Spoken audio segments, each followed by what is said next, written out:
You're listening to the Rosenfeld Review. I'm Lou Rosenfeld. I have a special guest today. I've been really looking forward to talking with him for quite some time. You in the UX world probably know him. You in the product world most definitely know him. It's the one and only John Cutler. John, hi.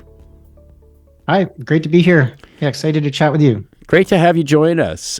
We're actually having John join us as the closing keynote at Design in Product 2024, coming up on November 29th. It's the second conference, the second edition of the conference that I've been working on now a couple of years with Christian Crumlish, with help from some really good people like Wendy Johansson and Laura Klein, Kat Small, Rich Mironov. We've got a program. It's a one-day program. If you are a design or research person, a UX person, and you're trying to work with product people or become a product person or just survive in a product setting, that's the that's the conference, a one-day virtual conference on November 29th. And we have this guy closing it out. John, you are, first of all, well, let me introduce you formally. You told me to say that you're currently the Senior Director of Product Management at Toast, a writer and a doodler. You're also prolific. You post in LinkedIn and on your newsletter, which is in Substack, The Beautiful Mess of Cross-Functional Product Development. I subscribe. If you're listening, you should too. Let me start with that, actually. I mean, I got some pointed questions about product and why it is what it is. For you, it's a mess and it's beautiful. Why don't you tell us a little bit about how you came up with that framing for product development? I think thinking back, I was involved in the music business for a while in a band, and we toured around the United States for a while, for half a decade, I guess. And John, I have to interrupt you. I'm sorry, but we have to know the name of the band. So the band. You have to know. Actually, yeah, my friend, it's Blue. It was like the cheese. It was the worst name possible. But my high school friend Blue got a record deal, and yeah, we toured around playing. We opened for a lot of people, which is a lot of fun. Different folks. So we did that so I've always had I've always liked creative things, like the creative making of things, whether it was music. I had this video game company where I made this video game. And I'd always associated myself as someone who likes messy creative endeavors, whether that's making music or building things with other people. And so I'd always gravitated towards that part of this business. And then I got involved in successive product management jobs. I was actually a UX researcher for a little bit, and business analyst jobs and PowerPoint jobs, pretty much all sorts of jobs. And then when I started to write, what I found myself is gravitating towards really the messier parts of this. So, someone would come in and say, well, you just need to do this. And I always found myself being like, I don't think you just need to do that. Or they would say, well, what this leader just messed up. And I would find myself writing, well, I don't know, have you taken the perspective of this leader? And wow, this is a complex socio-technical system, and there's a lot of stuff going on. I'm not sure it's as easy as that. And I just started to notice that theme in my writing before I started the most recent newsletters. I'm about 250 posts in, but before then is another 400 or 500 posts on the old cuddle.fish. And this was all the same kind of stuff, this same like messy, creative endeavor, sort of people are not predictable, leaders are not. So I always just loved kind of unpacking the mess. And even when I was back in my band days, it was always like, well, what is it going to take for us to be able to make a great record together? And, why do recording sessions go the way they go, or any number of things. So I always found myself gravitating to these types of questions. And so and anyway, I had to come up with the name literally in 30 minutes because I had forced myself to launch the new newsletter, and so I had to come up with a name that was the best I had at that point. Coming up with titles is a pain in the ass, I can tell you, but that's another conversation. So the mess is beautiful, but I imagine what you're doing with it, and I think I see this in your writing, is looking for patterns to emerge from that mess. Are you seeing patterns? Are there patterns? Maybe it's just always going to be a mess, and the only way to cope is simply to tread water and hope to not drown. Well, I think you do start to notice patterns. I actually there's someone who writes a lot about education, and his name is Cedric Shen, and he writes this newsletter called Common Cog, and he did this analysis of my tacit knowledge of product, about what are all these patterns that you pick up on over the years, and like what are all these dynamics that you are able to sense. Maybe you can't name it or put a label on it, but I think that's part of being experienced or getting more experience. You start to notice these patterns. I think one thing that I've learned over the last 2 or 3 years is just kind of fooling myself. Like, pattern matching is relatively easy if you've been doing it for a long time, but then you're actually able to start persuading yourself you think you know what's going on, when actually way more would be going on. There's a great book called Images of Organization, where it challenges you to think about companies from like a bunch of different structural frames, like company as brain, company as political system, company as machine, company as instrument of domination, company of all these different things. And that's where I'm at right now in my career. Is like I sort of thought I became known as the pattern matcher. I would write a blog post like, 12 signs you're working in a feature factory. And people would say, how did you know? That's just like what my day was like. And I did that for a long time. I think in the last 2 years or 3 years, I've gotten even deeper into the mess, realizing that I'm bringing my own worldview to understand those patterns, everyone else is, and that you can fool yourself thinking you know what's going on by your ability to pattern match, but it doesn't necessarily mean you have the perfect sense of what's going on. So yeah, I'm going deep on my own personal vision quest of organizational psychology. So that's basically how I'm wired. Yeah, I love those different frames. Actually, I want to check that book out. But it sounds like you've had sort of almost a reevaluation of your pattern matching abilities, like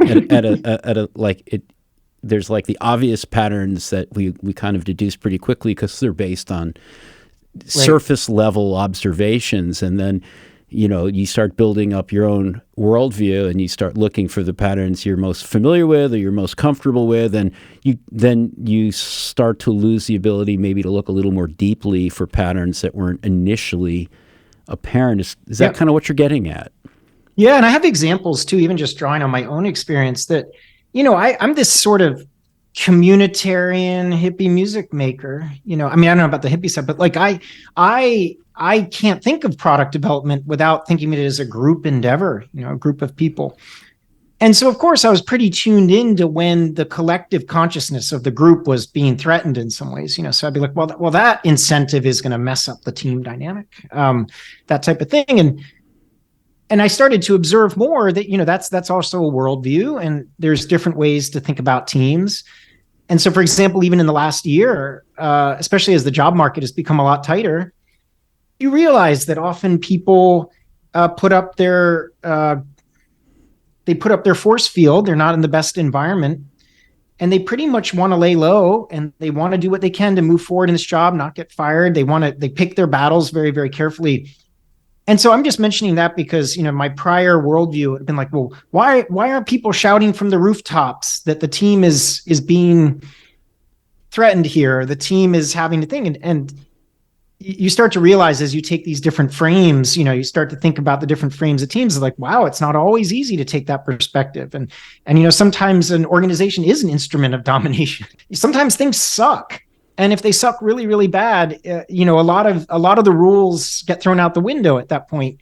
And so you need to be able to jump between these different frames. And that's maybe not the best example. My point there is, one view here is you could really pick up on patterns impacting teams and how they work. The next level of that is realizing that that's just one frame out of a couple different frames that teams are going through. And, the individualist frame is important, and the self-preservation frame is really, really important. And everyone wants to be a great designer or PM and realize their own professional identity frame is really, really important. And so this is just about, I guess, evolving in your career. I feel I've done that, over these years, but just how you tend to get like next level. You challenge yourself and then get to the next level of awareness about what's happening, maybe. No, it's also just experience. I mean, I remember early in my career, I didn't have a lot of empathy for CEOs. And I mean, I managed to come across some that really didn't deserve it, but that didn't mean that was the rule. And now that I'm sort of in that role in a sense, I have a little different perspective. And I'm wondering, if you're seeing a similar maturation in terms of the way product and design relate. Oh yeah. Well, I worked at a place called Amplitude, and at Amplitude, I had this product evangelist role, which put me in touch with hundreds and hundreds and hundreds of teams from around the world.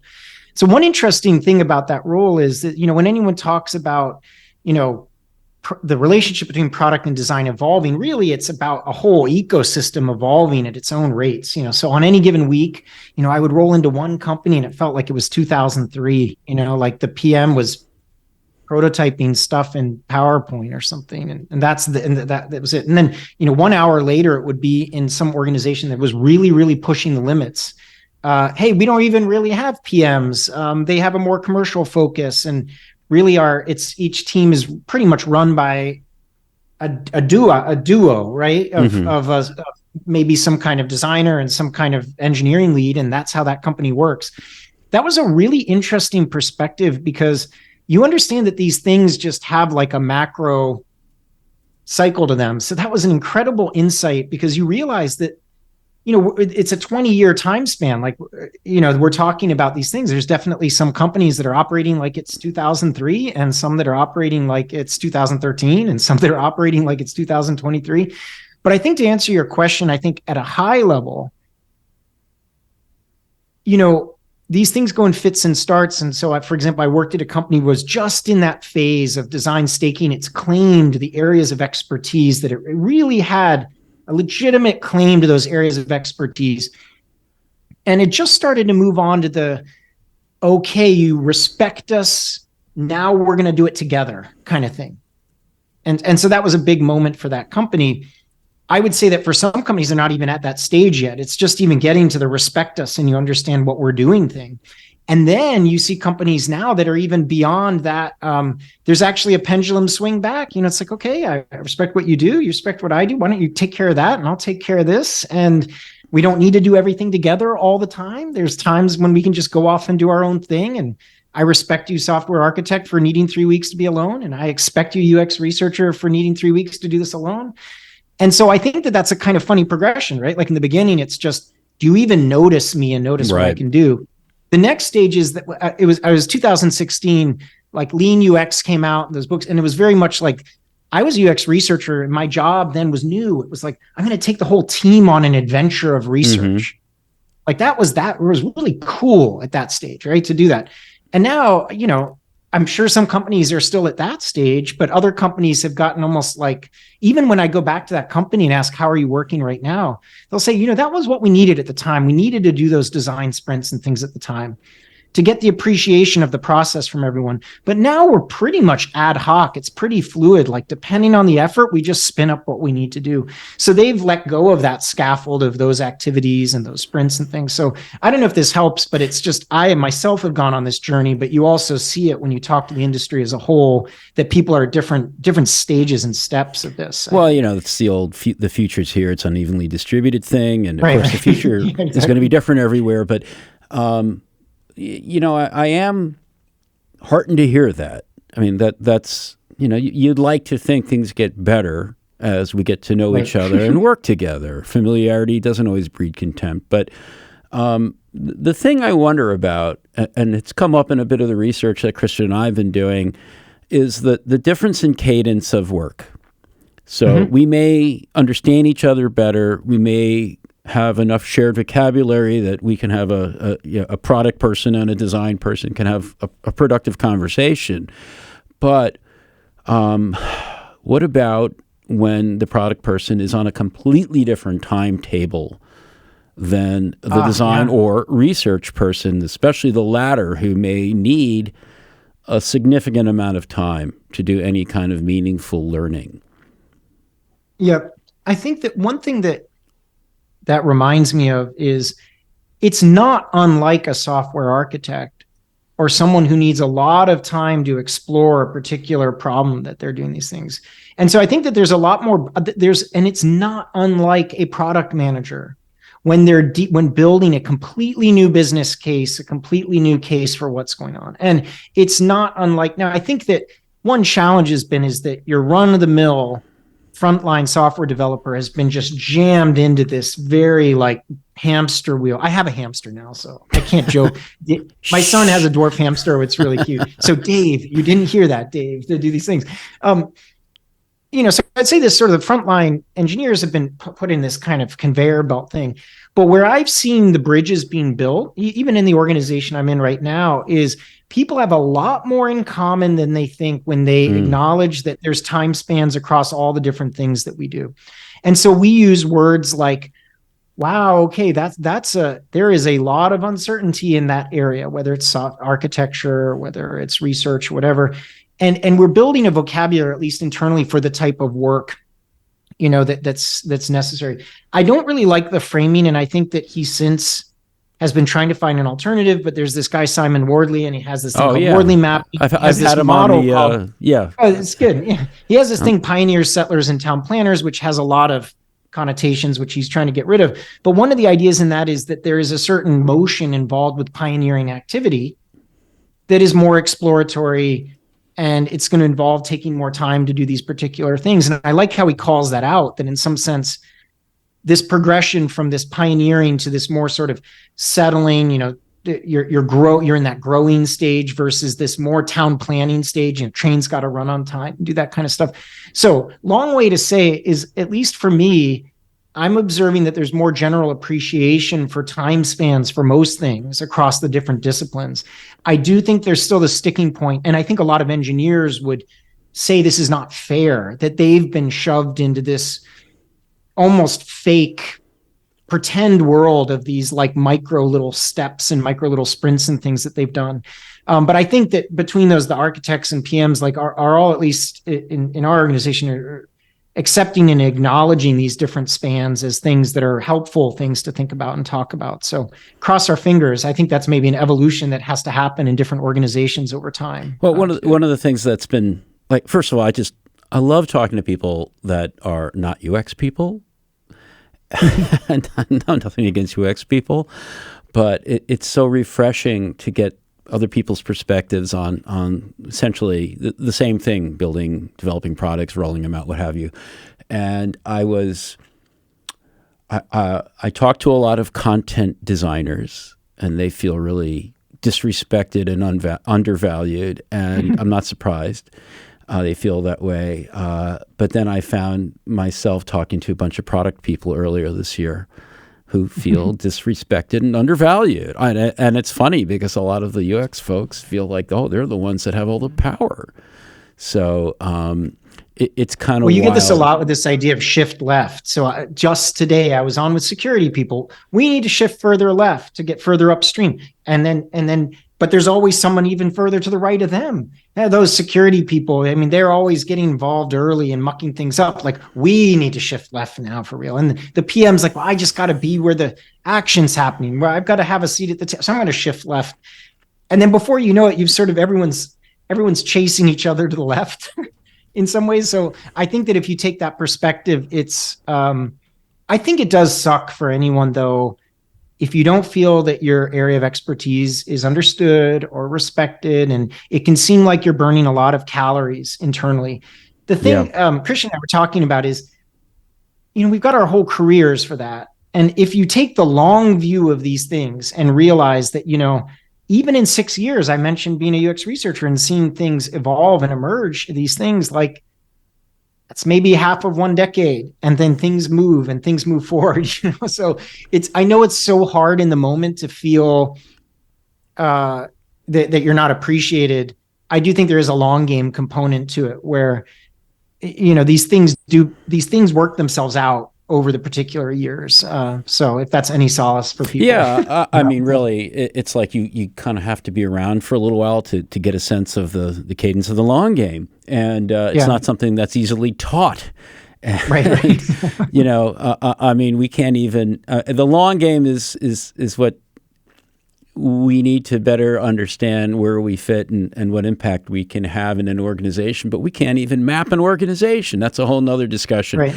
But I do think what you're getting at with alignment is pretty important. And so with that, I'm going to do a bit of a cliffhanger and take us into a break, because after the break, we'll talk about alignment.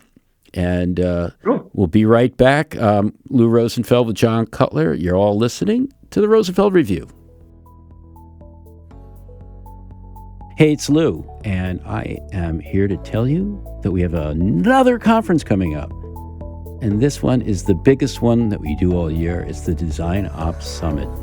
It's taking place virtually October 2nd through 6th, 2023. You're going to want to be part of it. Even if you're not a design ops practitioner, you might be without realizing it.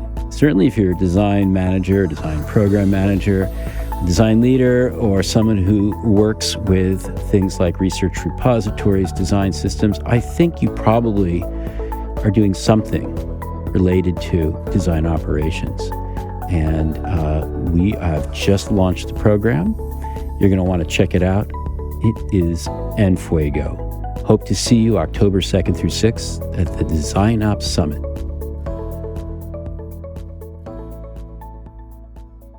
Welcome back to the Rosenfeld Review. Lou Rosenfeld with John Cutler.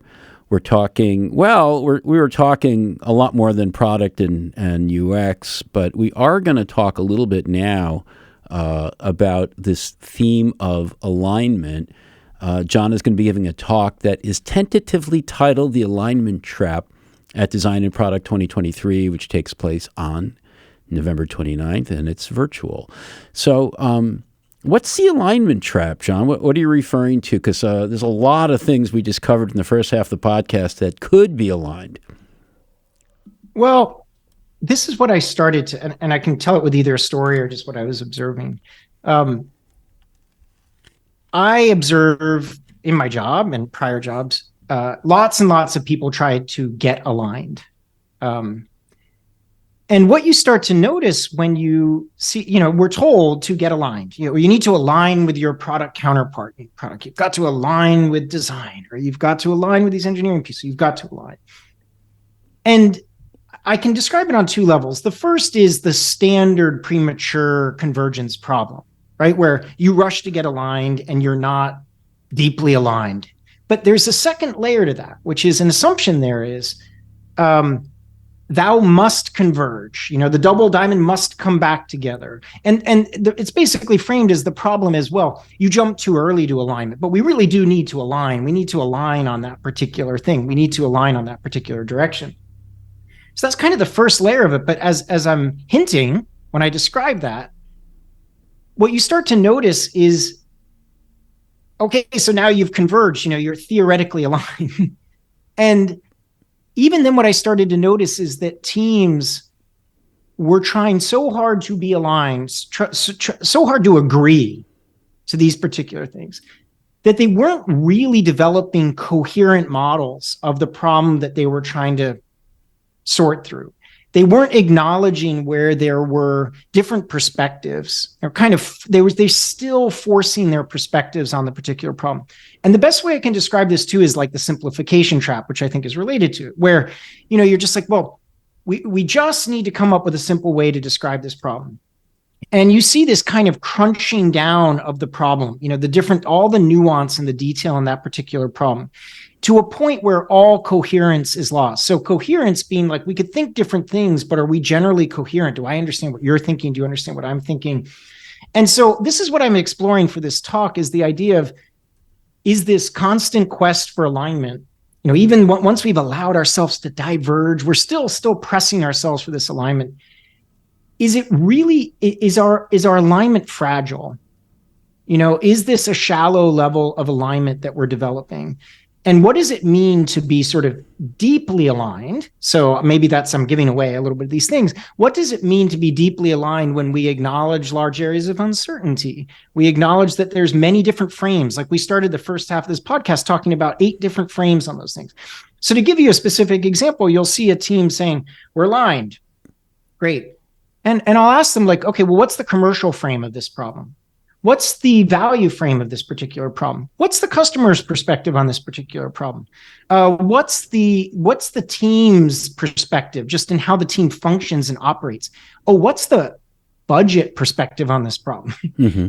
And what you'll find is that like teams haven't, in their pressure to align and pressure to sort of think that they agree on these things, they often don't necessarily have this kind of coherent view of how other people think about the problem and also areas of uncertainty. So without giving away too much, that's generally the direction that I'm taking. Another way that I could describe it very briefly is when you have a company where the sort of value view of the world and the customer's view of the world and the team view of the world are all nicely overlapped, there's a very easy conversation to be had. You talk about goals and good, the technology is there and it's the customer's goals and whatever. But as an organization struggles, you start to notice these different frames of the world get different and they start to drift apart. And we spend a lot of time jumping between them. And the type of alignment it takes to really bring those views of the world together are often structural. They're often about the org design that the company has. They're often designed around the market that we're going after. And it's not something as simple as just running through the double diamond and saying we've converged and therefore we can proceed as we are. So it's a deep topic for me and there's multiple layers to it. But this is kind of some of the stuff I'm thinking about. It's like, what does deep alignment look like versus this surface level alignment? So let me try to maybe repeat it back in my own words, but what I hear you saying or heard you said is that there's this idea of alignment is sort of shallow and false as currently practiced, in that it could be that people are being almost like, I want to be a good citizen. I want to, I want people to like me, and I want to show that I get them, and I may come too far in their direction. Or at the other end of the spectrum, I might try to ram my opinion in and override other opinions. And the maybe what people are missing and what you're hinting at with deep alignment is rather than getting on the same page with the message, it's really almost more important to have the shared medium, if you will. It's like, it's not so much the content, but the container. Can we? We may not always be in the same of the same opinion, but at least we're in the same place, the same ballpark. Right. Yeah, and to give let's just a specific example I was thinking about from the last 2 weeks is there was a design team and a research team, and they've been trying desperately for 6 months to somehow get people to agree, get people to agree to this version of the customer problem or whatever these things, and realistic, and there was an architect involved and there's PMs involved and all sorts of things and this team was just they were chasing this level, like if we could just all agree about this different thing. And one thing I was coaching that team and I said, look, it sounds like you have perspectives on this that we can't necessarily expect others to share at the moment. It's more of a frame. Like you have an extremely valuable perspective on this. And you're asking people to agree, to align to a perspective. One, what effort have you done to really understand their frames and their perspectives on this particular? Tell me about the financial part of this problem. Tell me about what's the service design element of this once you roll this out and everyone in the org needs to take care of it. And so I guess that was maybe to make it very clear is that what they were doing is trying to force everyone around their particular frame, or if we could all agree, it's adjusting. If we could all just agree and just align that this is the version of the customer problem, then everything would be okay. And what I started to observe is that it's much more important to surface these different frames and these different perspectives on this particular thing. And you might not agree or even understand everyone else's perspective, but that gave a much richer perspective on what the environment the team was navigating to find the solution that it was moving towards. And the funny part about it is the design leader in that group said, but I have to have a slide with 3 pillars in it that show we figured this out. Like I've been told that I'm supposed to communicate like we figured out the problem. There's 3 key parts to the problem. I feel pressured to do that. And my point was, well, you're a great researcher and you're a great understander of this, and you don't really believe that it's just those three things, do you? They're like, no, I don't believe it's just these three things. I believe it's these different things. So there's you can see the topics I'm getting at. It's a little bit about how do you present problems. It's how you think about different perspectives on problems. But I think we just chase this sort of shallow level of alignment too often. And that's what I want to address. And so the frames that you're referring to, and I think you had 8 from that, from that book you'd mentioned earlier. Oh, that's one example of different frames, right? So those are in a way the structure that we have to get ourselves into. Right. And we maybe each sort of product-related tribe has 1 or 2 frames that they like to live in and are comfortable in, but that's incomplete. I can totally see that. So before we wrap, I'm gonna ask you one more question. This is sort of I'm not sure why this comes up for me, but I'd love your perspective on this. So if you were going to come up with a metaphor for how the team should be with each other, would it be family? Would it be that's a great clan, like as in, with the C, obviously. I'm thinking like from anthropology. Would it be something else? Like what we talk about the table, the seat at the table. We talk about the team. I don't know if we're doing ourselves justice with any of those framings either. They're very limiting. So is there anything that's come up for you? I think of it as a team of explorers. I tend to think of the folks as like my mental picture when I think of a team is a team sort of launching off into the wilderness together, or a team with a wonderful garden, and they're tending to that garden together. But it's not a garden that's a monolithic garden of like, oh, we only do corn. It's like they're evolving this ecology together. That's like another thing I think. So this kind of belies the beautiful mess stuff. Like this is what I get into. But I don't think of it as a sports team because that has very clear win-loss things and all that stuff. And I don't believe this should be a military team or anything because I just want to put that stuff to the side. I don't think it's that. And even those situations, very clear win or loss and the particular things. So I tend to think of it, I do think of it as like a creative group or like a voyaging group. And you have to ask these questions about like, are we moving in the right direction? And maybe you have to settle your supply chains and things like that. I don't know. I love it. What was that old? It was that prairie with the old video game where you're advancing across in the prairie. I don't know like that one. Covered wagon. It was an old vintage video game, and you're in a covered wagon, and it's like your Oregon Trail. It might be Oregon Trail, actually. That's the one to do that thing, right? So my producer says you're on. You got it. Well, I'm going to leave you with my metaphor, which is my favorite. It's why we have an elephant as the logo. In fact, I'm going to show it here in the video because I just happen to have a Rosenfeld hat here. But it's the blind man and the elephant because they're out in the. Oh, nice. They're out. The metaphor. They're the story, the fable. They're out in the jungle. Yeah. They're walking around, exploring. Sightless in the jungle without anyone who's got sight. But they're exploring nonetheless. It's funny you mentioned that. Just back to elephants, is that someone was like, "Well, what's the elephant in the room here?" And I said to them, "Well, why don't we get into the room in the elephant?" Like, and then I have a sketch that I'll share with you later that has an elephant with a door in. Oh, and I was like, "Well, let's get it. Why not? The room's in the elephant." And let's just keep going because of course, then we have to send that Trojan elephant into.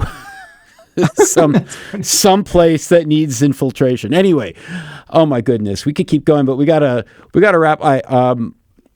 Last thing is my traditional question for our guests at the end of a Rosenfeld Review podcast. What piece of information or even advice do you have for our listeners? Oh, I think, the